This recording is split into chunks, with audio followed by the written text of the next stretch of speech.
First Nations Water Crisis in Canada by Marie McIndoe.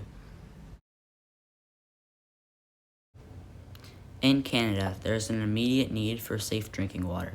For decades, the Canadian government has promised them safe drinking water treatment plants. Unfortunately, places are left with unsafe water to drink, bathe, and cook with.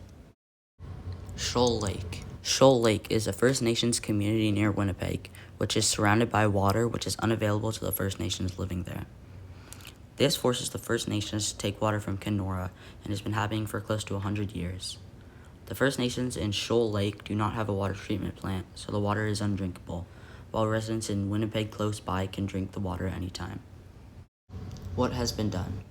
In 2015, Prime Minister Justin Trudeau promised that all water boil advisories would be dealt with in Canada by 2021. In 2015, there was 126 water boil advisories in First Nations communities in Canada. But in 2021, the number was down to 33, which means Justin Trudeau did not keep his promise. To help, in 2020, the Government of Canada announced $1.5 billion to help with this issue. What can we do? Charities to help the First Nations water crisis. Water First visits First Nations communities and teaches education, training, and collaboration to solve problems like the water crisis.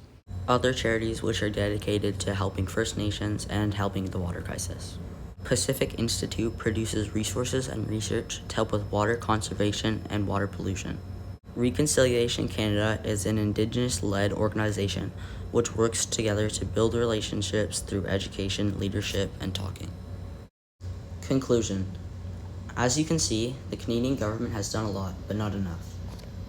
This issue is still very real in many First Nations communities and is impacting their daily life for the worst. Issues like these are happening all over Canada to First Nations communities, not just in Shoal Lake. Things we can do to help are donate to charities, keep it in the government's attention, and make people know that this is still a real issue with much more to be done.